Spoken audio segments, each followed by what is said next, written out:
دے. تو آج اس سلسلے میں ہم ان آیات کو سورۃ آل عمران کی دیکھیں گے جس میں اسی توکل کی بات ہوئی ہے. ارشاد باری تعالیٰ ہے الذين قال لهم الناس إن الناس قد جمعوا لكم فاخشوهم فزادهم إيمانا وقالوا حسبنا الله ونعم الوكيل فانقلبوا بنعمة من الله وفضل لم يمسسهم سوء واتبعوا رضوان الله والله ذو فضل عظيم إنما ذلكم الشيطان يخوف أولياءه فلا تخافوهم وخافون إن كنتم مؤمنين. وہ جن سے منافق لوگوں نے کہا کہ دشمن کے لوگ تمہارے خلاف جمع ہو گئے ہیں تو ڈرو ان سے، تو اس نے انہیں ایمان میں اور بڑھا دیا اور وہ کہنے لگے ہمیں اللہ کافی ہے اور وہ بہترین کارساز ہے. تو وہ اللہ کی نعمت اور فضل کے ساتھ لوٹے، انہیں کوئی تکلیف نہ پہنچی اور انہوں نے اللہ کی رضا کی پیروی کی اور اللہ بہت بڑے فضل والا ہے. یہ تو شیطان ہی ہے جو تمہیں اپنے دوستوں سے ڈراتا ہے، تو تم اس سے نہ ڈرو اور مجھ ہی سے ڈرو اگر تم ایمان والے ہو. یہ غزوہ احد کے بعد کا واقعہ ہے. اسے غزوہ بدر صغریٰ بھی کہا جاتا ہے. اس کی تفصیل کچھ یوں ہے کہ غزوہ احد سے واپسی کے وقت ابو سفیان نے مسلمانوں سے جو خطاب کیا تھا اس میں اس نے مسلمانوں کو چیلنج کیا تھا کہ 1 سال بعد پھر میدان بدر میں اب مقابلہ ہوگا. اس چیلنج کو رسول اللہ صلی اللہ علیہ وسلم نے قبول کر لیا کہ ٹھیک ہے آئندہ سال ہم بدر میں ملیں گے. لیکن جب وعدے کا وقت قریب آیا تو ابو سفیان خود ہی ہمت ہار بیٹھا. اس سال مکہ میں قحط پڑا ہوا تھا. اس نے اپنی اس کمزوری کو چھپانے کے لیے ایک تدبیر سوچی کہ خفیہ طور پر ایک شخص نعیم بن مسعود کو مدینہ بھیجا اور کچھ دے دلا کر اس کی یہ ذمہ داری لگا دی کہ وہاں جا کر یہ خبر مشہور کر دے کہ اس دفعہ قریش نے اتنی زبردست تیاری کی ہے اور اتنا بڑا لشکر جرار جمع کر رہے ہیں کہ پورا عرب مل کے بھی ان کا مقابلہ نہیں کر سکتا، یعنی پروپیگنڈا وار. تو اس کا مقصد کیا تھا کہ مسلمانوں کو خوف زدہ کیا جائے، دہشت زدہ کیا جائے کہ اتنا بڑا لشکر آ رہا ہے تو ہم تو بچیں گے نہیں اب، اور ان میں ہمت نہ رہے. یعنی مقصد تھا مسلمانوں کو ڈرانا. چنانچہ اس نے مدینہ جا کے یہ افواہ خوب پھیلائی، لیکن اس پروپیگنڈے کا اثر ابو سفیان کی توقع کے بالکل برعکس نکلا. اس سے مسلمانوں کا ایمانی جوش اور بڑھ گیا اور رسول اللہ صلی اللہ علیہ وسلم 1500 صحابہ کو لے کر میدان بدر کی طرف روانہ بھی ہو گئے. جب ابو سفیان کو یہ صورتحال معلوم ہوئی تو اسے بھی نکلنا پڑا. اب یہ بڑی شرمندگی کی بات تھی کہ کہہ چکے تو اب، لہٰذا وہ 2000 کی جمعیت لے کر مکہ سے روانہ ہوا، مگر 2 دن کی مسافت طے کرنے کے بعد اپنے ساتھیوں سے کہنے لگا کہ اس سال لڑنا مناسب نہیں، آئندہ سال آئیں گے. اس پر کچھ لوگوں کے اوپر ایسا روب طاری ہوا کہ انہوں نے واپس مڑ جانے میں ہی عافیت سمجھی، تو وہ راضی ہو گئے کہ چلے واپس چلتے ہیں. رسول اللہ صلی اللہ علیہ وسلم میدان بدر میں ابو سفیان کا 8 روز تک انتظار کرتے رہے. ان دنوں بنو کنانہ کی کھیتی باڑی اور خرید و فروخت کا موقع بھی تھا اور موسم بھی تھا. یہ ہر سال 8 دن وہاں جمع ہوتے تھے لوگ. چنانچہ مسلمانوں نے اس جگہ خوب کاروبار کیا اور خوب فائدہ اٹھا کے نفع اٹھا کر واپس لوٹے. اور ساتھ ہی یہ پتہ چل گیا کہ ابو سفیان واپس چلا گیا ہے، لہٰذا آپ صلی اللہ علیہ وسلم مدینہ واپس لوٹ آئے. اس کو غزوہ بدر صغریٰ کہا جاتا ہے. الذین قال لهم الناس ان الناس قد جمعوا لكم فاخشوهم فزادهم ایمانا. یہاں لوگوں سے مراد آغاز کرنے والا نعیم بن مسعود تھا، اور پھر اس کے ساتھ آپ کو معلوم ہے کہ کون مل گئے؟ منافقین مل گئے کہ جنہوں نے خوب پروپیگنڈا کیا.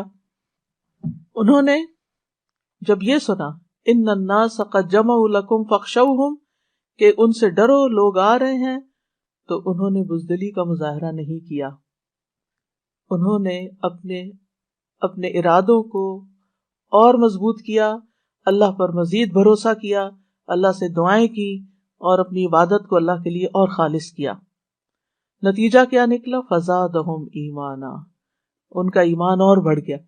آپ دیکھیں مشکل آتی ہے، آپ اللہ سے دعا کرتے ہیں، آپ ذکر کی کثرت کرتے ہیں، آپ نوافل پڑھتے ہیں، تو آپ اور زیادہ دین میں آ جاتے ہیں نا، آپ کے ایمان میں اضافہ ہونے لگتا ہے. یعنی نیک عمل ایمان میں اضافے کا باعث بنتے ہیں، اور ایمان میں اضافہ آپ کے توکل میں اضافے کا باعث بنتا ہے.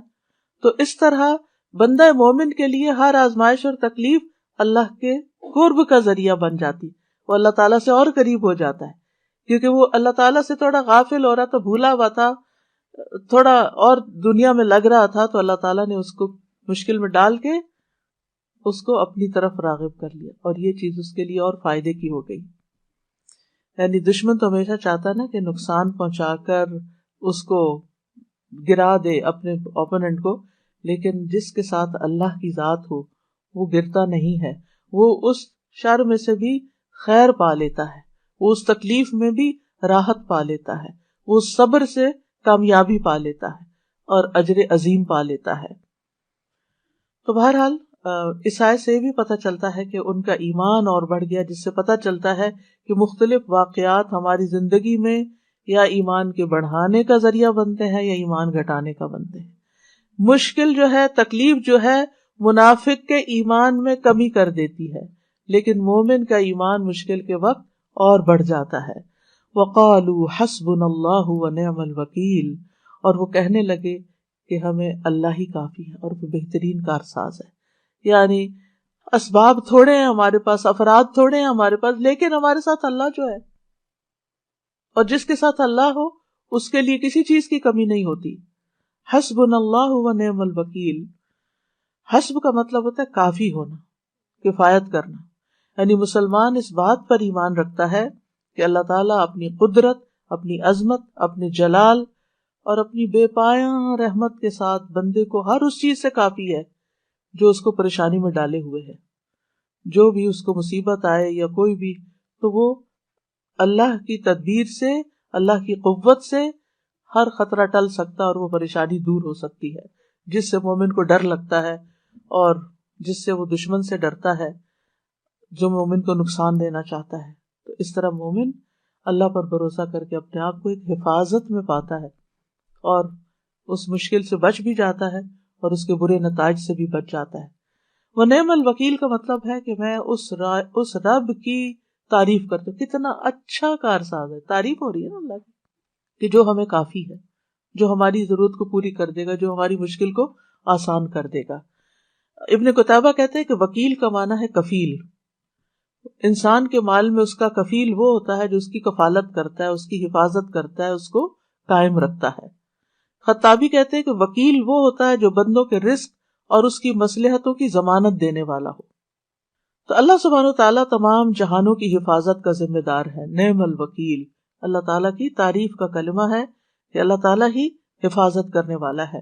وہی کار ساز، کام بنانے، کار ساز کا مطلب ہوتا ہے کام بنانے والا ہے، جو ہم پر احسان کرنے والا ہے. اور جو اللہ پہ توکل کرتا ہے اللہ تعالیٰ اس کو کافی ہو جاتا ہے اور اس کو وہاں سے مدد ملتی ہے جہاں سے وہ سوچ بھی نہیں سکتا.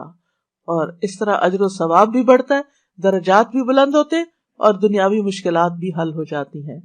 فَانْقَلَبُوا بِنِعْمَةٍ مِّنَ اللَّهِ وَفَضْلٍ لَمْ يَمْسَسْهُمْ سُوءٌ. اس توکل کا نتیجہ کیا نکلا کہ وہ اللہ کی نعمت اور فضل کے ساتھ واپس لوٹے. یعنی وہاں نفع بھی کمایا، کاروبار بھی کیا اور بغیر کسی شر تکلیف پہنچے واپس آئے. لم یمسسہم سوء، انہیں کوئی تکلیف نہ پہنچی. یعنی عافیت کے ساتھ، ایمان میں اضافے کے ساتھ اللہ کی مدد پر اور کتنا بھروسہ اور یقین بڑھ گیا ہوگا کہ اللہ سبحانہ وتعالیٰ نے ہمیں کس طرح محفوظ رکھا ہے اس جنگ سے. یعنی دشمن سے سلامت رہے، عافیت ہوئی اور مزید اللہ تعالیٰ کی مہربانیاں ہوئیں، کاروبار میں نفع ملا اور اللہ تعالیٰ کی خاص نعمت حاصل ہو گئی ان کو. یعنی کوئی ایسی چیز انہیں نہیں پہنچی کہ جس سے انہیں کوئی غم ہوتا یا تکلیف ہوتی یا پریشانی ہوتی، بغیر کسی پریشانی. جتنا خوف پھیلایا گیا تھا اس کے مقابلے میں امن اور اطمینان اور سکون اور خوشی اور مال لے کر واپس لوٹے.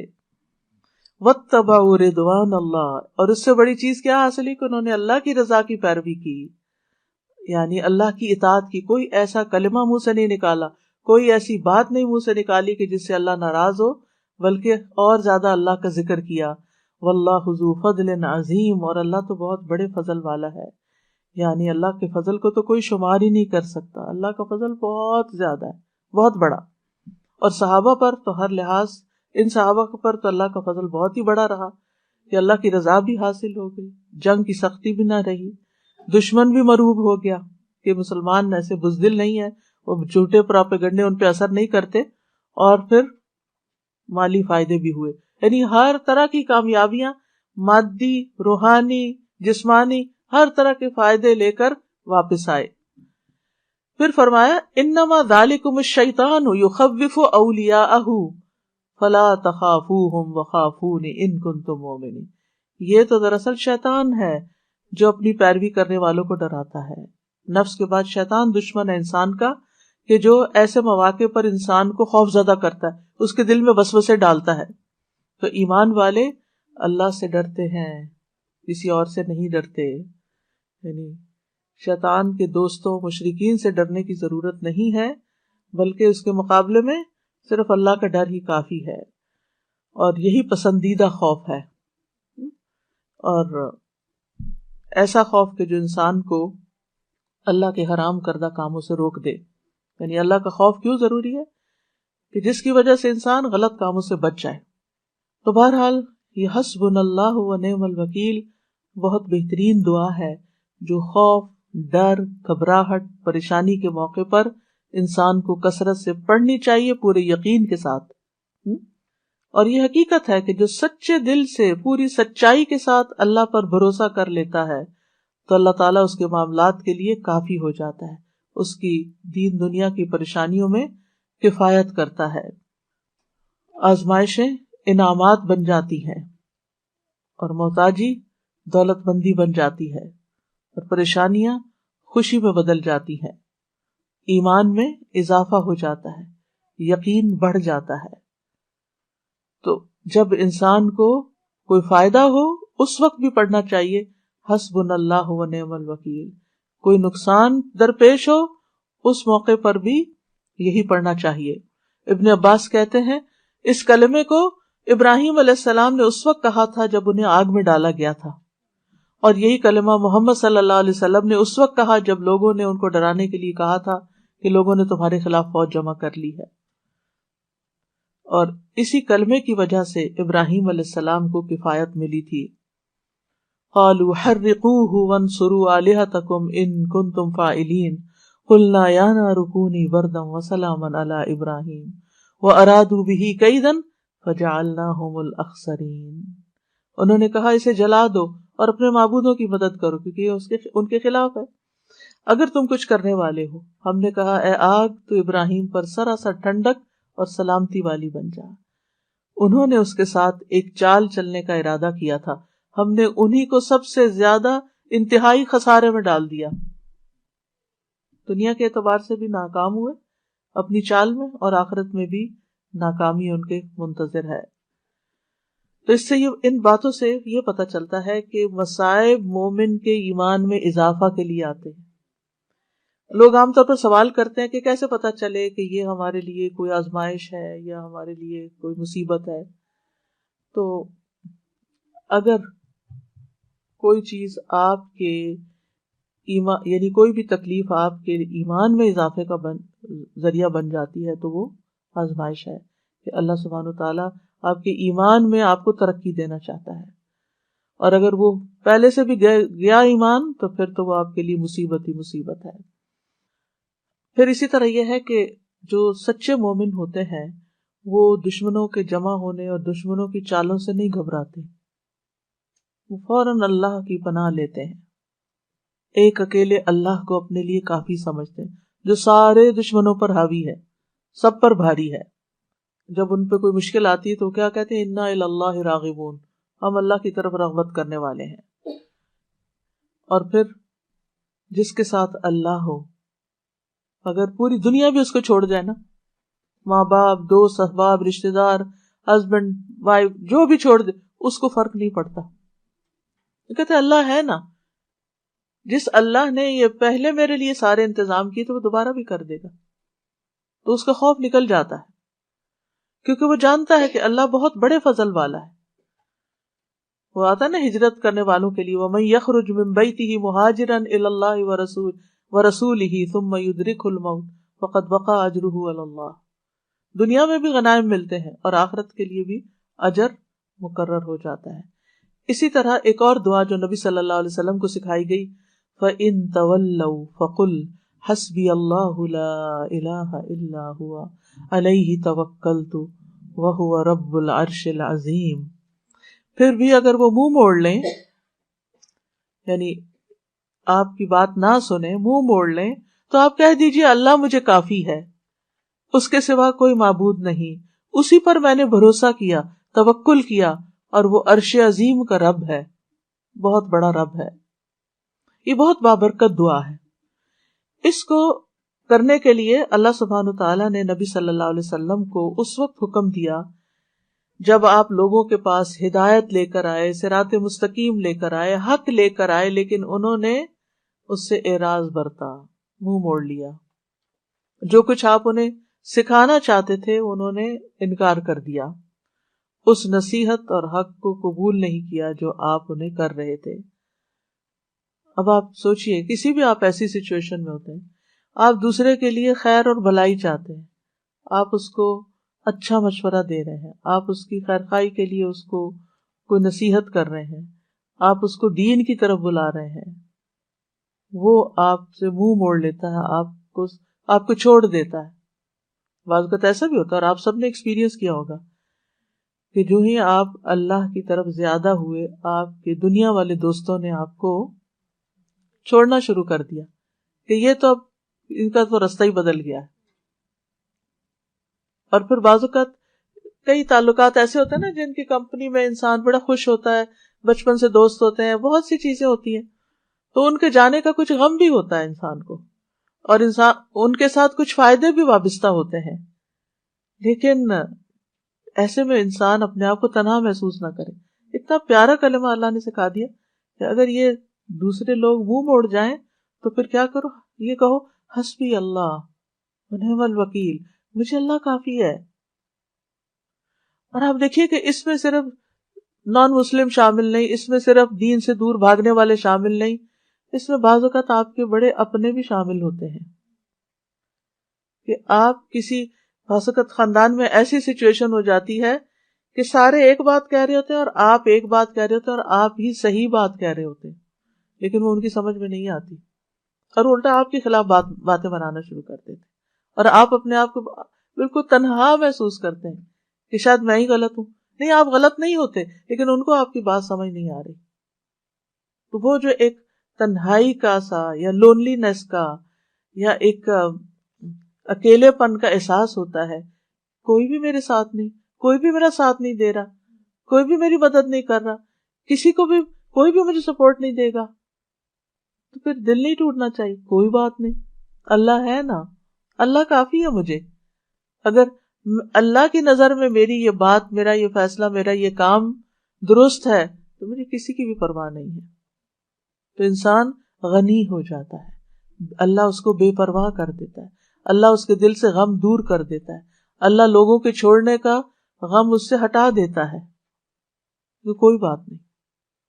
بعض اوقات آپ کو کوئی بڑا اہم کام کرنا ہوتا ہے، کوئی اچھا پروجیکٹ لے کے آپ چلتے ہیں، آپ ایک دوست سے بات کرتے ہو، کہتے ہیں یہ تمہاری دیوانگی ہے، تمہاری ایسی تمہارا خیال ہے. دوسری سجیشن وہ بھی کوئی کام کی نہیں، تیسری وہ بھی. آپ سوچتے ہیں کہ کسی کو میری بات ہی نہیں سمجھ آتی، کوئی میرا ساتھ ہی دینے کو تیار نہیں. ایسے تمام دل ٹوٹنے والے ٹائمز پر حسبی اللہ ونعم الوکیل. اگر میں ایک خیر کا کام لے کر چلی ہوں تو اللہ میری مدد کرنے والا ہے. کیونکہ آپ دیکھیے کہ دنیا میں بڑے کام صرف ان لوگوں نے کیے ہیں جن کا حوصلہ بلند ہوتا ہے. جن کا توکل پھر اللہ کی ذات پر ہوتا ہے کہ یہ ہوگا، اللہ کرے گا، کرنے والا اللہ ہے، میں طریقہ کروں گی، سبب اختیار کروں گی، محنت کروں گی، لیکن برکتیں اور رحمتیں تو اللہ ہی کی طرف، فضل تو اللہ کی طرف، اللہ ذو فضل عظیم، بڑا فضل تو اللہ کے پاس ہے۔ ہم لوگوں کے ہاتھوں کی طرف دیکھتے ہیں، لوگوں کے خزانے کی طرف دیکھتے ہیں، اصل خزانوں کا مالک کون ہے؟ اور ان لوگوں کا بھی مالک کون ہے؟ وہ بھی اللہ ہے، ان کے دل بھی اللہ کے ہاتھ میں، وہی انہیں توفیق دے گا تو خیر کے کام میں ساتھ دیں گے، نہیں تو نہیں دیں گے۔ تو کوئی بھی ایسا موقع جہاں آپ کے اپنے پیارے آپ کا ساتھ نہ دیں، وہاں بھی دل چھوٹا نہ کریں، وہاں بھی آپ کا دل نہیں ٹوٹنا چاہیے، کیونکہ اللہ آپ کے ساتھ ہے۔ تو فَإِن تَوَلَّوْا، اگر یہ منہ موڑ جائیں، آپ کا ساتھ نہ دیں، تو آپ حسبی اللہ کہیں، لا الہ الا ہو کہیں، علیہ توکلت کہیں، وہو رب العرش العظیم کہیں۔ ایک چھوٹی سی دعا کے اندر ہر پارٹ جو ہے اس کا بہت پاورفل ہے، یعنی اللہ مجھے کافی ہے، اللہ کے سوا کوئی معبود نہیں ہے، میرا بھروسہ اس پر ہے، مجھے اس کی مدد کا یقین ہے، میں اس کی طرف رجوع کرتا ہوں، وہ میری مدد کرے گا، وہ ساری مخلوق کا مالک، اور مخلوق میں سے سب سے عظیم ترین مخلوق کا بھی وہی رب ہے، وہی مالک ہے، وہی خالق ہے، تو میں اس کا سہارا لیتا ہوں۔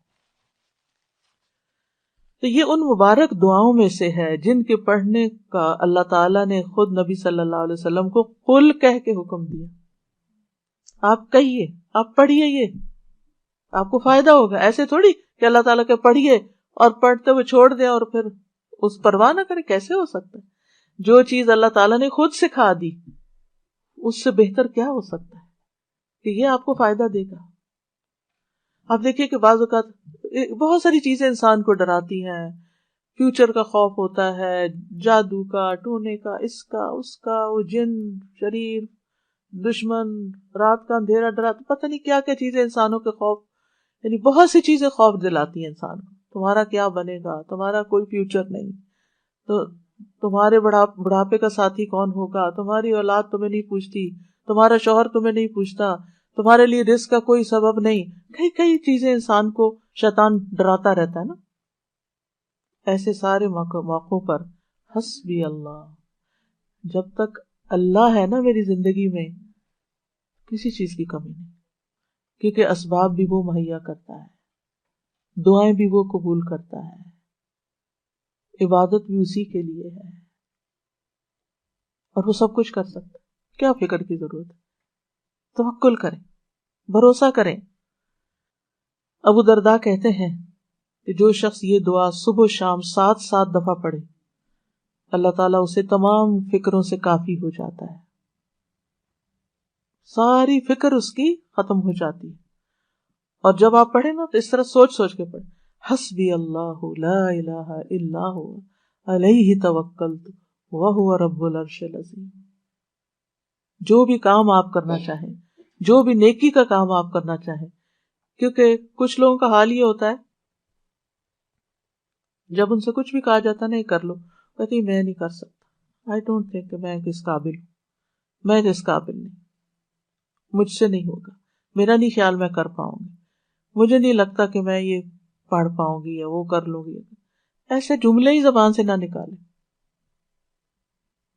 اس وقت کیا کریں، اللہ کی مدد ہوگی تو انشاءاللہ میں کر لوں گی، اللہ میری مدد کرے گا، حسبی اللہ لا الہ الا اللہ، اللہ ہے نا، اللہ کروائے گا۔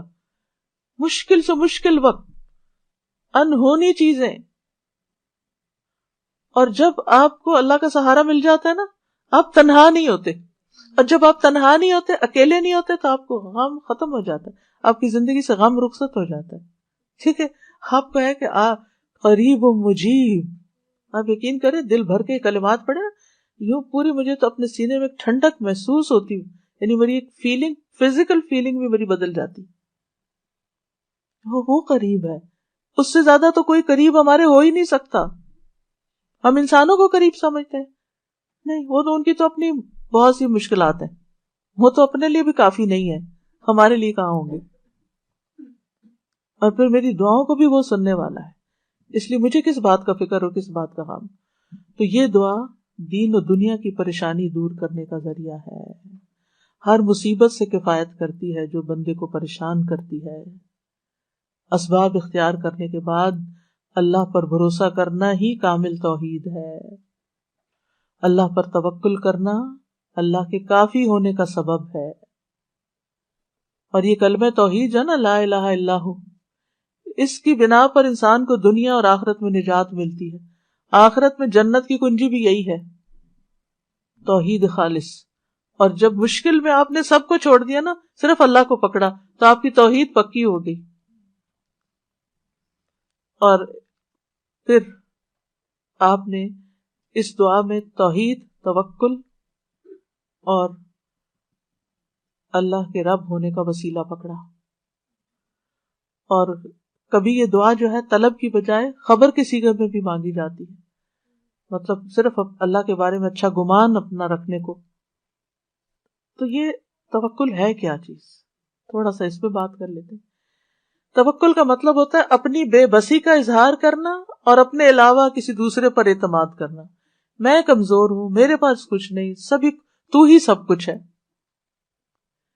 اور دینی معنی میں توکل کیا ہوتا ہے؟ دنیا اور آخرت کے فوائد و نقصانات کے معاملے میں دل کا اللہ تعالی کی ذات پر اعتماد کرنا، اور یہ ایمان رکھنا کہ اللہ کے سوا کوئی عطا نہیں کر سکتا، نہ روک سکتا ہے، نہ نقصان دے سکتا ہے، نہ نفع دے سکتا ہے، سب کچھ اسی کے اختیار میں. ابن الجوزی کہتے ہیں یہ اللہ پر بھروسہ کرتے ہوئے اللہ کی اچھی تدبیر کی بنا پر اپنے معاملے کو اللہ کے سپرد کر دینا ہے، اللہ پر اعتماد کرنا ہے. خرابی کہتے ہیں توکل یہ کہ اللہ سے اچھا گمان رکھا جائے کہ اللہ یہ کام کر دے گا. توکل اللہ کے وعدوں پر دل کا اطمینان ہوتا ہے. ابن تیمیہ کہتے ہیں اللہ پر توکل کرنا فرض ہے اور بڑے فرائض میں سے ہے، جیسا کہ اللہ کے لیے اخلاص اپنانا واجب ہے، اور اللہ نے کئی آیات میں توکل کرنے کا حکم دیا ہے. یہ وضو کرنے کے حکم غسل جنابت کے حکم سے بھی بڑا حکم ہے، اور اللہ نے اپنے علاوہ کسی اور پر توکل سے منع کیا. یعنی وضو کا حکم تو ایک دفعہ ہے نا، جنابت سے غسل کا حکم تو قرآن میں ایک دفعہ ہے، توکل کا حکم کئی دفعہ ہے. تو ہم وضو کا اہتمام تو ضرور کرتے ہیں، پاکیزہ ہونے کا اہتمام کرتے ہیں، لیکن جب توکل کی باری آتی ہے تو ہم فیل ہو جاتے ہیں، وہ ہمیں یاد نہیں رہتا. پھر سعید بن جبیر کہتے ہیں اللہ پر توکل کرنا ایمان کا خلاصہ ہے. ابو محمد سہل کہتے ہیں مقامات میں توکل سے زیادہ باعزت کوئی اور مقام نہیں. اللہ تعالیٰ اپنے نبی کو حکم دیتے فَتَوَكَّلْ عَلَى اللَّهِ إِنَّكَ عَلَى الْحَقِّ الْمُبِينِ، پورا کانفیڈنس دیا، آپ اللہ پہ بھروسہ کیجئے، آپ واضح حق پر ہیں، آپ سچ پر ہیں. ایک اور جگہ پر ہے وَتَوَكَّلْ عَلَى الْحَيِّ الَّذِي لَا يَمُوتُ وَسَبِّحْ بِحَمْدِهِ، اس زندہ ہستی پر بھروسہ کیجئے، یعنی اللہ پر جو نہیں مرے گا، اور اس کی حمد کے ساتھ تسبیح کیجئے. ہم کس پر بھروسہ کر رہے ہوتے ہیں؟ انسانوں پر جو کہ ختم ہو جانے والے. مومنوں کو حکم دیا وَعَلَى اللَّهِ فَلْيَتَوَكَّلِ الْمُتَوَكِّلُونَ، توکل کرنے والوں کو اللہ پر توکل کرنا چاہیے. رب المشرق والمغرب لا الہ الا هو فاتخذہ وکیلا، مشرق اور مغرب کا رب ہے، اس کے سوا کوئی معبود نہیں، سو اسی کو کارساز بناؤ، اس کو اپنا کام درست کرنے والا سمجھو. توکل اللہ پر ایمان ہونے کی علامت ہے. توکل وہی کر سکتا ہے جس کا اللہ پر ایمان ہو. جس کے پاس ایمان نہیں اس کا توکل بھی نہیں ہوتا. جتنا ایمان زیادہ ہوگا اتنا توکل زیادہ ہوگا، جتنا ایمان کم ہوگا اتنا توکل کم ہوگا، جتنا توکل کم ہوگا اتنا ایمان کم ہوگا، جتنا توکل بڑھے گا اتنا ایمان بڑھے گا. یہ دونوں لازم و ملزوم ساتھ ساتھ بڑھتے جاتے ہیں. یہ اسلام لانے کا تقاضا ہے. موسیٰ علیہ السلام نے کہا میری قوم ان کنتم آمنتم باللہ فعلیہ توکلوا ان کنتم مسلمین، ہم اگر مسلمان ہو نا تو پھر دشمن سے نہیں ڈرو، اللہ سے ڈرو، اللہ پہ بھروسہ کرو، کیونکہ نفع نقصان کا مالک تو صرف وہ ہے. بندوں پہ جب آپ بھروسہ کرتے ہیں نا وہ بھول جاتے ہیں، اوہ سوری آپ نے یہ کام کہا تھا، سوری یہ وجہ ہوگی تھی میں ٹائم پر نہیں پہنچ سکا، کئی مشکلات ان کی زندگی میں ہوتی ہیں، وہ خود ہی بھی نہیں رہتے، لیکن اگر آپ اللہ پہ بھروسہ کرتے ہیں تو اللہ تعالیٰ کبھی نہیں مرتا، وہ ہمیشہ ہے، ہمیشہ رہے گا، اور وہ ہمیشہ مدد کر سکتا ہے۔ حالات تبدیل ہوتے رہتے ہیں، لوگ آپ کی زندگی میں تبدیل ہوتے رہتے ہیں، جگہیں تبدیل ہوتی رہتی ہیں، سچویشن تبدیل ہوتی رہتے ہیں، لوگوں کی لائلٹیز تبدیل ہوتی رہتی ہیں، لوگوں کے دل بدلتے رہتے ہیں، مالی حالات بدلتے رہتے ہیں۔ اس دنیا میں ہر لمحہ ایک چینج آ رہا ہوتا ہے، غیر محسوس چینج، اور بعض اوقات ہم اس کو ٹیکل نہیں کر سکتے کیونکہ ہمارے اندر بھروسہ نہیں ہوتا، توکل نہیں ہوتا۔ جو توکل کرتا ہے وہ ہر تبدیلی کے اندر کام ہوتا ہے۔ موسم بدل رہا ہے، کوئی بات نہیں، کوئی بھی چیز پسند کے خلاف، کوئی بات نہیں، سب ٹھیک ہو جائے گا۔ تو اللہ سبحانہ تعالیٰ نہ ہم سے غافل ہے اور نہ ہی ہم سے دور ہے، اس لیے کسی اور کو کارساز بنانے کی بجائے اسی کو سہارا سمجھا جائے، کیونکہ جو اللہ کے سوا دوسروں کو سہارا بناتا ہے تو ایسے سہارے کمزور ہوتے ہیں، مکڑی کا گھر، اس کی مثال دی گئی قرآن میں۔ تو ہر کام کا ارادہ کرنے کے بعد اللہ پہ بھروسہ کرے، فَإِذَا عَزَمْتَ فَتَوَكَّلْ عَلَى اللَّهِ، عزم کر لیا توکل اللہ پر۔ لوگوں کا ڈر ہو تو بھی توکل اللہ پر، لوگ منہ موڑ رہے ہو تو توکل اللہ پر، کوئی چیز غم زدہ کرتی ہے توکل اللہ پر، جان کو خوف لاحق ہے توکل اللہ پر۔ جیسے جادوگروں نے کہا تھا فرعون کے مقابلے، فَاقْضِ مَا أَنْتَ قَاضٍ، جو فیصلہ کرنا کر لو، ہم تو اللہ کی طرف جانے والے، تم ہمارا کیا بگاڑ لو۔ جادوگر تھے، کس حرام کام میں پڑے ہوئے تھے، ایمان آیا کہاں پہنچ گئے، سارا ڈر ہی نکل گیا اندر سے۔ جب کسی کی سازشوں کا علم ہو، کوئی چالیں چل رہا ہے ہمارے خلاف، توکل اللہ پہ، کیونکہ ہم نہیں نبٹ سکتے لوگوں کی چالاکیوں سے، اللہ نبٹنے والا کافی ہے۔ دشمنوں کا خوف ہو، کوئی بھی مدد اور نصرت چاہیے تو توکل اللہ پہ، کوئی اذیت دے، کوئی تکلیف دے، کوئی پریشان کرے، جہاں سے آپ کو خوف لائق رہتا ہے، اب پتہ نہیں یہ میرے ساتھ کیا کرے گا، اس نے پہلے بھی جادو کیا تھا مجھ پہ، وہ بڑا مشکل ٹوٹا، اب پھر یہ پھر کر دے گا مجھے۔ عام طور پہ لوگوں کی یہ ذہنی کیفیت رہتی ہے نا، وہ فلاں آیا تھا نا، مجھے نظر لگ گئی تھی، اب یہ پھر آ گیا ہے، اب پھر یہ کچھ کر کے جائے گا۔ مت ڈریں، اللہ کافی ہے۔ جب ایسا کوئی خوف آنے لگے، حسبی اللہ و نعم الوکیل، کوئی کچھ بھی نہیں کر سکتا، اللہ ہے نا بس۔ اگر کوئی الزام لگائے آپ پر، آپ کو کوئی جھوٹا کہے، کوئی اور طرح سے تنگ کرے، تکلیف دے، تو اللہ پہ بھروسہ کرے کہ اللہ تو کافی ہو جائے ان سے مجھ کو۔ پھر اسی طرح بعض اوقات انسان کو کچھ کمپرومائزز کرنے پڑتے ہیں، کوئی کسی کے ساتھ صلح کرنی پڑتی ہے، کچھ اپنے حق چھوڑنے پڑتے ہیں، کوئی بعض اوقات آپ لیٹ گو کر دیتے ہیں اپنا کوئی حصہ کہ اپنے بہن بھائی سے لڑائی ختم کر کے، تو پھر آپ سوچتے میرا کیا ہوگا، تو اللہ پہ توکل ہے، اللہ کافی ہے، اللہ مجھے کہیں اور سے دے گا، میں نے اللہ کی خاطر چھوڑا ہے نا، اللہ اس سے کئی گنا زیادہ لوٹائے گا، کیونکہ اللہ کی خاطر یہ کیا ہے میں نے۔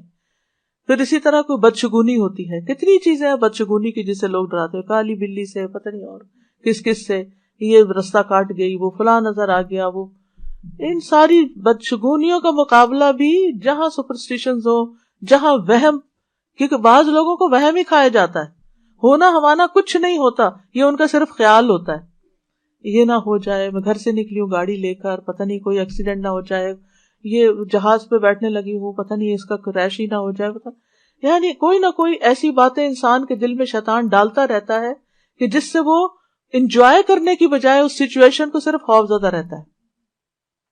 ایسے تمام توہمات، ایسی تمام خوف زدہ کرنے والی باتیں، ان کے لیے کیا کریں؟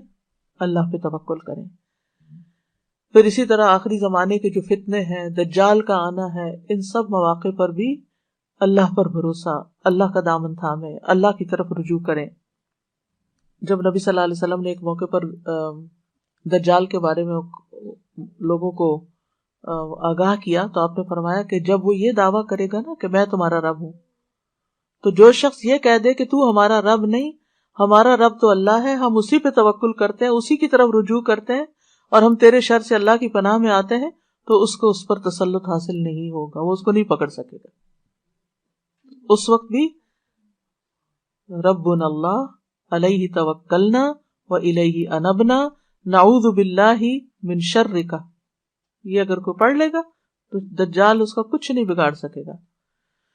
تو بہرحال جو لوگ اللہ پہ توکل کرتے ہیں، ایک طرف وہ شر سے بچ جاتے ہیں، دوسری طرف ان کو بہت سے فائدے بھی ہوتے ہیں، اللہ کی محبت ملتی ہے، کیونکہ ان اللہ یحب المتوکلین، اللہ توکل کرنے والوں سے محبت کرتا ہے.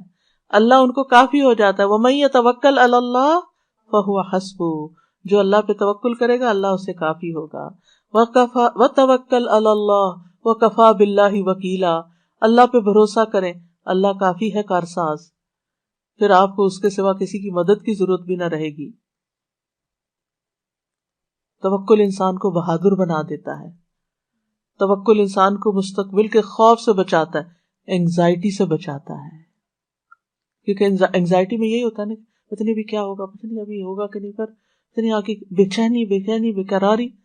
توکل آپ کو اطمینان میں ڈال دیتا ہے، شیطان سے حفاظت ملتی ہے، وہم دور ہو جاتے ہیں. آخرت میں بڑا اجر ہے.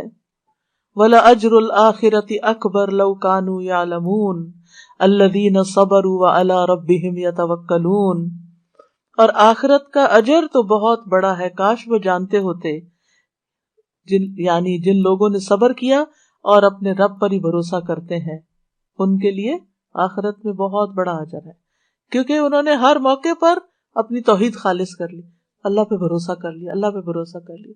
رزق کا معاملہ ہو، بیماری صحت کا معاملہ ہو، اولاد کا معاملہ ہو، انسانوں کا معاملہ ہو، لوگوں کی پھیلائی ہوئی افواہوں کا معاملہ، کچھ بھی، اللہ کافی ہے مجھے.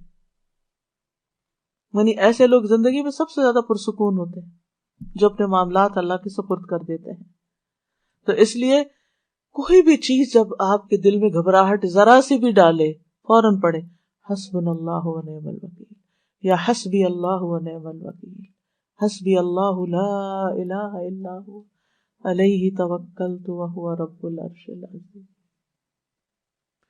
دل میں بہت سے خوف آتے ہیں نا، یہ فوت ہو گیا تو ہماری رزق روزی کا بندوبست کیا ہوگا، بیٹا نہیں بیٹی پیدا ہوگی تو شاید مجھے طلاق ہو جائے، فلاں ہو گیا تو ایسا ہو جائے گا. یہ جو ہمارے معاشرے میں پائے جانے والے طرح طرح کے خوف ہے نا، تو اس دن بھی میں نے کہا تھا کہ خواتین کو ایموشنلی اسٹرانگ ہونے کی ضرورت ہے، اور یہ صرف اللہ پر بھروسہ اور اعتماد ہے جو آپ کو اسٹرانگ کر سکتا ہے. جب تک آپ صرف لوگوں پہ بھروسہ کریں گے، لوگ قابل اعتماد نہیں. یہ نہیں میں کہتی کہ وہ یعنی کہ ان پہ ٹرسٹ کر نہیں سکتے، وہ مس ٹرسٹ کا ذریعہ ہے، نہیں. مقصد یہ کہ وہ کمزور ہے نا، وہ ہر چیز کا احاطہ نہیں کر سکتے. آپ والدین پہ بھروسہ کرتے ہیں، ان کی بھی لمٹس ہیں. آپ بچوں پہ ٹرسٹ کرتے ہیں، وہ ان کی بھی لمٹس ہیں. یعنی کہ وہ آپ کو دھوکہ دینا چاہتے ہیں. آپ کسی کو اپنے کسی پرابلم کے لیے وکیل ہائر کرتے ہیں، اس کی بھی لمٹس ہیں. ہر دنیا میں ہر ایک کی لمٹس ہیں. کوئی آپ کی ساری توقعات پہ پورا نہیں اتر سکتا، لیکن اللہ ہے جو سب توقعات پہ پورا اتر سکتا ہے، وہ سب کچھ کر سکتا ہے. یقین پختہ کریں. اصل میں پتہ کیا، معلوم ہے سب کچھ ہمیں، لیکن نہ یقین ہے، نہ یقین سے پڑھتے ہیں، پھر دل چھوٹا کر بیٹھتے ہیں، پھر دل ٹوٹا پڑا ہوتا ہے، پھر نیچے گرے پڑے ہوتے ہیں. اپنے آپ کو اٹھائیں، مضبوط کریں، اور مضبوطی صرف اللہ سے آتی ہے. پھر اسی طرح ربنا توکلنا، ربنا علیک توکلنا، ایک اور دعا ہے، وَإِلَيْكَ أَنَبْنَا وَإِلَيْكَ الْمَصِيرُ. اے ہمارے پروردگار، اے ہمارے رب، ہم نے تجھی پر بھروسہ کیا، تیری ہی طرف رجوع کیا، تیری ہی طرف ہم نے لوٹنا ہے. پھر اللہ اللہ ربی لا شریک لہ یا لا اشرک بہ شیئا. نبی صلی اللہ علیہ وسلم کو جب کوئی چیز گھبراہٹ میں ڈالتی، یہ انگزائٹی کے وقت پڑھنے کی دعا ہے، اللہ اللہ میرا رب، اس کا کوئی شریک نہیں. اور پھر ایک بڑی خوبصورت دعا، اعوذ بکلمات اللہ التامات من شر ما خلق. میں پناہ مانگتا ہوں اللہ کے تمام کلمات کے ساتھ ہر اس چیز کے شر سے جو اس نے پیدا کی. رسول اللہ صلی اللہ علیہ وسلم نے فرمایا، جو کسی منزل پر پڑاؤ ڈالے، کسی بھی جگہ، وہاں وہ یہ دعا پڑھ لے تو اس جگہ سے نکلنے تک کوئی چیز اس کو نقصان نہیں دے گی. آپ کسی کے گھر میں گئے ہیں، آپ کسی شاپ پر گئے ہیں، آپ کسی ہاسپٹل میں گئے ہیں، آپ گروسری کرنے گئے ہیں، آپ کہیں بھی اپنی جاب پلیس پہ گئے ہیں، انٹر ہونے کے بعد 3 دفعہ اعوذ بکلمات اللہ التامات من شر ما خلق پڑھ لیں، کوئی چیز نقصان نہیں دے گی۔ کچھ نقصان نظر آتے ہیں سامنے، کچھ تو وائرس نظر بھی نہیں آتے کہ کہاں سے آ چمٹے، لیکن اگر آپ اللہ کی پناہ میں تو کوئی چیز آپ کو نقصان نہیں دے گی۔ تو اعوذ، میں پناہ لیتا ہوں، میں التجا کرتا ہوں، میں اللہ سبحانہ وتعالیٰ کے حوالے اپنے آپ کو کرتا ہوں، بکلمات اللہ، کلمات جمع قلت ہے لیکن کثرت پہ دلالت کرتی ہے، یعنی اللہ کے تمام کلمات کے ساتھ، جیسے قرآن مجید میں آتا ہے نا، قل لو کان البحر مدادا لکلمات ربی لنفد البحر قبل ان تنفد کلمات ربی ولو جئنا بمثلہ مددا، کہہ دیجیے اگر سمندر میرے رب کی باتوں کے لیے سیاہی بن جائے تو یقیناً سمندر ختم ہو جائے گا اس سے پہلے کہ میرے رب کی باتیں ختم ہوں، اگرچہ ہم اس کے برابر اور سیاہی لے آئیں۔ اتنے کلمات ہیں اللہ کے، امیجن نہیں کر سکتے آپ۔ اور اس سے مراد کونی اور شرعی دونوں طرح کے کلمات ہیں۔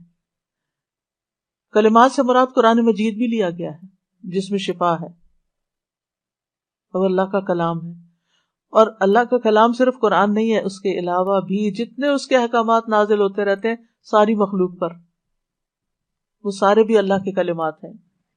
اور اللہ کے تمام کلمات اپنی خبر میں اور اپنے حکم میں سچے اور عدل والے ہیں۔ اللہ کے کلمات نقص اور عیب سے پاک ہیں۔ بندوں کے کلام میں نقص اور عیب ہوتا ہے نا، کبھی وہ سخت ہوتا ہے، کبھی وہ بہت نرم ہوتا ہے، کبھی اس میں گرامیٹیکل مسٹیکس ہوتی ہیں، کبھی وہ کہنا کچھ چاہتے ہیں کہہ کچھ اور جاتے ہیں، کبھی اس میں ٹنگ سلپس ہوتی ہیں، بے شمار غلطیاں۔ آپ کبھی بھی ایک دفعہ لکھ کے اپنی تحریر سے راضی نہیں ہو سکتے، آپ پھر اسے ریویو کرتے، پھر کہتے یہ ٹھیک نہیں، وہ ٹھیک نہیں، ایسے نہیں، ویسے نہیں، کیونکہ آپ میں نقص ہے نا، ہم کمزور انسان ہیں۔ لیکن اللہ تعالیٰ کے کسی کلمے میں کسی بات میں کوئی نقص ہے ہی نہیں، لہٰذا میں ان کلمات کے ساتھ اللہ کی پناہ لیتا ہوں۔ اللہ تعالیٰ کے کلمات میں شفا ہے، کافی ہے، شافی ہے۔ کس سے؟ من شر ما خلق، ہر شر سے، جو ہر اس چیز کے شر سے جو چیز اس نے پیدا کی۔ مطلب یہ ہے ویسے تو اللہ ہی خالق ہے خیر اور شر کا، لیکن ہم احترام اور ادب کے طور پر یہ نہیں کہتے کہ اس شر کو جو تو نے پیدا نہیں، یہ نہیں کہتے، ہم کہتے ہیں اس چیز کے شر سے، چیز کا شر جو تو نے پیدا کی، یعنی چیز تو نے پیدا کی اور اس کے اندر خیر اور شر دونوں رکھا، چاہے کوئی انسان ہو چاہے کوئی حیوان ہو، ہر چیز کے اندر خیر اور شر ہوتا ہے، تو اس کا خیر ہمیں عطا کر دینا، اس کے شر سے ہمیں بچا لینا۔ آپ کوئی بھی چیز کھاتے ہیں، پیتے ہیں، لیتے ہیں، پہنتے ہیں، اوڑھتے ہیں، ہر چیز کے اندر خیر بھی ہے اور شر بھی ہے۔ آپ انسانوں کے ساتھ ملتے ہیں، جلتے ہیں، ان میں خیر بھی اور ان میں شر بھی، فَأَلْهَمَهَا فُجُورَهَا وَتَقْوَاهَا۔ تو ہم کیا مانگ رہے ہیں کہ یا اللہ ان کا خیر تو ہمیں پہنچے لیکن ان کا کوئی شر ہمیں نہ چھوئے۔ کتنی جامع دعا ہے۔ ہم ٹریٹمنٹ کرواتے ہیں، ہم کوئی دوا کھاتے ہیں، اس کے سائیڈ ایفیکٹس بھی ہوتے ہیں، ہم کوئی سرجری کرواتے ہیں، جہاں ایک طرف فائدہ اور ہوتا ہے وہاں اس کے کئی اور مسئلے کھڑے ہو جاتے ہیں۔ یا اللہ ان ساری چیزوں کے شر سے بھی مجھے بچا لینا، کیونکہ خیر مجھے دے دینا، جو اس میں فائدہ ہے وہ تو ٹھیک ہے، لیکن جو شر ہے وہ اپنی رحمت سے دور کر دے۔ تو آپ دیکھیے کہ پھر آپ کو کہاں خوف رہے گا، ہر جگہ تو آپ یہ پڑھ سکتے ہیں۔ نبی صلی اللہ علیہ وسلم نے گھبراہٹ کے موقع پر ایک اور دعا بھی سکھائی تھی، وہ بھی اسی سے شروع ہوتی ہے، اعوذ بکلمات اللہ التامۃ من غضبہ وشر عبادہ ومن ھمزات الشیاطین وان یحضرون۔ میں اللہ کے کامل کلمات کی پناہ میں آتا ہوں، اس کی ناراضگی سے، اس کے بندوں کی شرارتوں سے، شیطان کے وسوسوں سے، اور اس بات سے کہ وہ میرے پاس آئیں۔ عمرو بن شعیب اپنے والد سے اور وہ اپنے دادا سے روایت کرتے ہیں کہ رسول اللہ صلی اللہ علیہ وسلم ڈر یا گھبراہٹ کے موقع پر انہیں یہ کلمات سکھایا کرتے تھے۔ عبداللہ ابن عمر اپنے سمجھدار بچوں کو یہ کلمات سکھا دیتے تھے کہ بچے جب ڈرو یہی کلمات پڑھ لینا، اور جو نہ سمجھ ہوتے تھے چھوٹے، ان کے گلے میں لکھ کے لٹکا دیتے تھے یعنی آپ یہ بھی کر سکتے ہیں کہ کسی بہت اچھے خوبصورت فریم پر لکھ کر آپ ان کو کہیں کاٹ کے سرانے کہیں اور لگا سکتے ہیں. اور اس میں آپ دیکھیے کہ اللہ کے اسماء حسنی بھی آ جاتے ہیں. اللہ کے تمام جو کلمات اللہ میں، اس کے ساری کتابوں میں جو اس کے کلمات ہیں، جو آسمانی الہامی کتابیں ہیں، وہ ساری کی ساری اس میں آ جاتی ہیں. اور پھر اس میں آپ دیکھیے کس کس چیز سے پناہ مانگی گئی ہے؟ من غضبی، اللہ کی ناراضگی، اللہ کے غصے سے. پھر وشر عبادی، اس کے بندوں کے شر سے. اور پھر شیاطین کی اکساہٹوں سے، اور اس بات سے کہ شیطان آئیں بھی میرے پاس. اور پھر آپ دیکھیے کہ شیطان کے جو حمزات ہوتے ہیں نا، وہ حمزات نہیں جو ہم حمزات بولتے ہیں، وہ حمزات ہے. یہ حمزات کا مطلب ہے حمزہ کی جمع چوکا مارنا. جیسے وہ تانا ہوتا ہے نا، ہمزہ ویل لکل ہمزۃ لمزہ، شیطان کا بھڑکانا. یعنی کوئی کام، کسی نے کوئی چھوٹی سی بات کی اور آپ غصے میں بھڑک اٹھے. کبھی ہوا ایسا آپ کے ساتھ؟ کسی کی چھوٹی سی حرکت پہ آپ فلیئر اپ ہو گئے. وہ بات اتنی بڑی نہیں تھی، جتنا ریئیکشن آپ نے شو کیا. تو ہوا کیا تھا؟ شیطان نے کچوکا لگایا تھا، شیطان نے اکسایا تھا. تمہاری ایسی تیسی، تم مجھے یہ کہو. اور اس نے تو بات کی تھی، آپ نے ہاتھ میں اٹھا لیا. تو یہ شیطان کی طرف سے ہوتا ہے کہ انسان کو، یعنی اتنا بڑا دشمن ہے کہ انسان کی جو خوشی ہوتی ہے، نعمتیں ہوتی ہیں، وہ اس کو پسند نہیں آتی. دشمن کو کبھی اچھا لگتا ہے ہم خوش رہیں؟ وہ تو ہر وقت اس طاق میں ہے کہ ہم کسی طرح پریشان رہیں. تو وہ مزاج کے ذریعے ہمیں پریشان کرتا ہے. تو یا اللہ میں اس سے بھی پناہ مانگتی ہوں کہ وہ میرے پاس حاضر بھی ہو. پھر اسی طرح ایک اور دعا ہے، اعوذ بکلمات اللہ التامات اللتی لا یجاوزہن بر ولا فاجر من شر ما ينزل من السماء وما يعرج فيها ومن شر فتن الليل والنهار ومن كل طارق الا طارقا يترك بخير يا رحمن. میں اللہ کے تمام کلمات کے ذریعے پناہ لیتا ہوں جن سے آگے نہ کوئی نیک اور نہ کوئی فاجر بڑھ سکتا ہے، ان تمام چیزوں کے شر سے جو آسمان سے اترتی ہیں اور جو آسمان کی طرف چڑھتی ہیں، اور رات اور دن کے فتنوں کے شر سے، اور رات کو آنے والے کے شر سے، سوائے اس کے جو خیر کے ساتھ آئے. نہایت رحم کرنے والے، اے نہایت رحم کرنے والے، یعنی یا رحمان. یہ رات کے وقت گھبراہٹ کی دعا ہے. خالد بن ولید کہتے ہیں میں رات کو نیند میں گھبرا جایا کرتا تھا. پھر میں نبی صلی اللہ علیہ وسلم کے پاس حاضر ہوا تو میں نے عرض کی، میں رات کو نیند میں ڈر جاتا ہوں، اپنی تلوار اٹھا لیتا ہوں، جو چیز سامنے آتی ہے اسے مار ڈالتا ہوں. تو آپ نے فرمایا کیا میں تمہیں وہ کلمات نہ سکھا دوں جو مجھے روح الامین نے سکھائے ہیں؟ کہو. اور پھر یہ دعا سکھائی. کتنے لوگ ہیں جن کو رات کو برے برے خواب آتے ہیں اور وہ اپنے خوابوں کی وجہ سے پریشان رہتے ہیں، سخت گھبراہٹ کا شکار رہتے ہیں. کبھی کسی کو، یعنی فیملی میں کبھی ایک کو خواب آنے لگتے ہیں، کبھی دوسرے کو، کبھی تیسرے کو. بہت دفعہ یہ صرف شیطانی اثرات ہوتے ہیں، ان کی حقیقت کچھ بھی نہیں ہوتی، لیکن انسان ان کے خوف سے کوئی کام نہیں کر پاتا. اس کا بھی علاج یہی کلمات ہے، رات کو پڑھنے چاہیے. پھر اس کے بعد اس میں بھی آپ دیکھیں نا کہ من شر ما ينزل من السماء، ہر اس شر سے جو آسمان سے اترتا ہے، جیسے بجلی کے کڑاکے ہیں، اتنی بارشیں کہ تباہ کر دیں، اور بہت ساری اور چیزیں. پھر اسی طرح جو اس کی طرف اٹھتے ہیں، یعنی ہمارے برے اعمال، زمین کے اندر سے نکلنے والا شر، ایسی ریز جو ہمارے اوزون لیئر کو تباہ کر رہی ہیں، اور اسی طرح کی بہت ساری چیزیں جو اوپر کو جاتی ہیں. اور جو اللہ زمین میں اللہ تعالیٰ نے پیدا کی ہیں، جیسے جنگلی جانور ہیں، جنات وغیرہ ہیں، ما ذرأ فی الارض ومن شر ما یخرج منہا، جو زمین کے پیٹ سے چیزیں نکلتے ہیں، جیسے کیڑے مکوڑے وغیرہ ہیں، سانپ بچھو ہیں، زہریلے جانور ہیں. ومن شر فتن اللیل والنہار، رات اور دن کے فتنوں سے، یعنی وہ شر جو رات کو واقع ہوتے ہیں اور وہ شر جو دن کو واقع ہوتے ہیں. ومن شر کل طارق، اور طارق کہتے ہیں رات کو آنے والے کو، یعنی وہ سارے حادثے جو رات کو برپا ہوتے ہیں، اللہ ان سے بھی بچا کے رکھنا. کتنی جامع دعا ہے، سب کچھ اس میں کور ہو جاتا ہے. پھر عافیت کی دعا، اللہم انی اسألک العافیۃ فی الدنیا والآخرہ، اللہم انی اسألک العفو والعافیہ فی دینی و دنیایا وأهلي ومالي اللهم استر عوراتي وآمن روعاتي اللهم احفظني من بين يدي ومن خلفي وعن يميني وعن شمالي ومن فوقي وأعوذ بعظمتك أن أغتال من تحتي۔ اے اللہ میں دنیا اور آخرت میں تجھ سے عافیت کا سوال کرتا ہوں۔